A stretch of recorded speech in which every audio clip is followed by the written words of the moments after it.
Pokemon Go is quickly becoming the new mainstream game online, among not only veterans of the Pokemon games, but also newcomers to the series.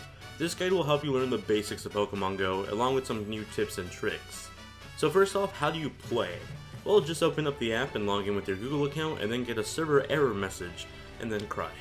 In all honesty, yeah, the game has a bunch of server problems right now, so don't be surprised if this happens to you. Just restart the application every few minutes until you're able to log in. So how do you capture Pokemon? Well, that's pretty easy. Just go outside and walk around until you find some. On the bottom right of your map, you'll see a nearby tab, and these are Pokemon that are around your area. The more footprints a Pokemon has, the farther it is from you, and if a nearby Pokemon doesn't have any footprints, it means it's literally near you. Sometimes you'll see grass leaves moving on your map. That means there should be a Pokemon in that area, but it's not always guaranteed. You should just go inspect that area. When you see a Pokemon on your map, you can tap on it to activate a battle. Now, you don't actually battle these wild Pokemon like you do in other games, but instead you just capture them, almost like the Safari Zone. Every time you encounter a Pokemon, you'll see a ring around them, either green, yellow, or orange. Green being the easiest to catch, and orange meaning it's likely to break out of the Pokeball. You can better your odds of catching a Pokemon by giving them items like berries, almost like the bait in the Safari Zone. Once you capture a Pokemon, you'll earn 100 Stardust for that capture, and 3 candies for that specific Pokemon species. I'll explain these a little bit later. Besides catching Pokemon, you can also hatch eggs. You'll find eggs at Pokestops, and you'll learn about these later on as well. But in order to hatch an egg, you need to put it in an incubator. You'll automatically get one at the beginning of the game that has an infinite amount of uses. But you can also earn more incubators when you level up your trainers so that you can incubate 2 eggs at once, although the extra incubators usually only have a certain amount of uses before they expire. Depending on the egg, some may make you walk 2 kilometers, 5 kilometers, or 10 kilometers before they hatch.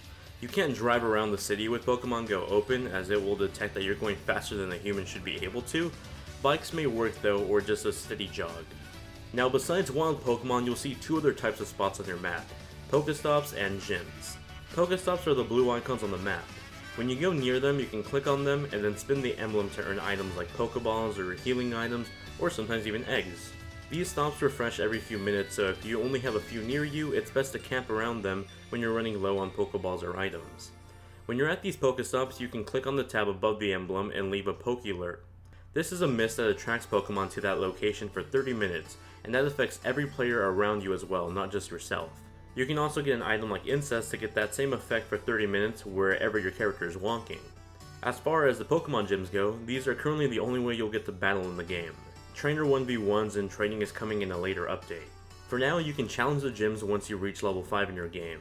You can level up your trainer by catching Pokemon, battling, evolving your Pokemon, or hatching eggs. When you reach level 5, you'll be asked to join a team: Team Mystic, Team Instinct, or Team Valor. Team Valor's the best one, by the way. Once you choose your team, you're ready to battle, so go ahead and approach a gym and challenge it. Battling is really easy. You essentially tap on the screen to perform an attack. As you attack, you'll see a gauge at the top left fill up, and this is your special attack. When this gauge is filled up, you can hold down on an enemy Pokemon to perform your special attack that usually does more damage than your normal attack. You can also swipe left or right to perform dodges, so there is more strategy to just mindlessly tapping on your phone when battling. Let's talk about taking over gyms. If the gym is a gray color, you can go ahead and add your Pokemon to that gym and guard it as the gym leader for your own team. If the gym is already your team color, that means someone on your team already took over it.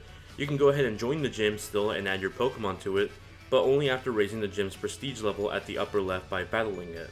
If the gym is an enemy color, you can beat that gym until its prestige level hits 0, then you can go ahead and take it over for your team. When you're a gym leader, you're essentially guarding the gym, and you can earn 10 coins if you guard it for a day. You can guard up to 10 gyms per day for a total of 100 coins per day.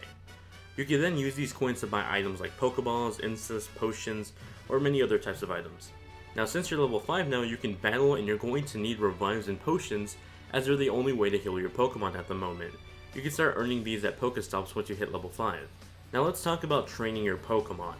Once you capture a Pokemon, you can either train them by raising their combat power or evolving them. Unlike the handheld Pokemon games, your Pokemon don't have levels. Instead, they get combat power. You can raise the CP or the combat power of a Pokemon by giving them Stardust and a candy for their species. If I want to evolve a Pokemon, I need to give them a certain amount of candies for their species.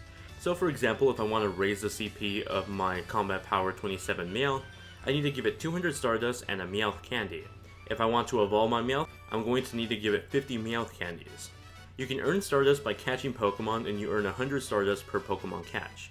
Doesn't matter if they're duplicates, it's just any catch. You earn candies for a species by capturing that species or transferring your Pokemon to the professor. So if I need to evolve my Pidgeotto, I can capture a Pidgey and that'll earn me 3 candies per species capture. Then if I have a bunch of Pidgeys that I don't really need, I can transfer them to the professor in order to get 1 candy per Pidgey. Just remember that once you transfer them, you can't get these Pokemon back, so make sure that your choice is definite. And those are pretty much the basics of playing Pokemon Go. It really isn't too much about capturing all the Pokemon right now just because it's only the Kanto region at this moment, but what it's really about is essentially just going outside, capturing Pokemon, and then leveling up and evolving your Pokemon. So you shouldn't feel bad about capturing a bunch of duplicates because you essentially need to in order to level up your Pokemon or just evolve the one that you really want. So don't be afraid of capturing like 30 Pidgeys in order to evolve your 1 Pidgeotto. Thank you all very much for watching this video. If you enjoyed it, share it with your friends. It really helps me out and I greatly appreciate it. Let me know if you have any questions about Pokemon Go in the comment section below and I'll be happy to answer what I can. Thank you all very much for watching and I'll see you guys in the next one.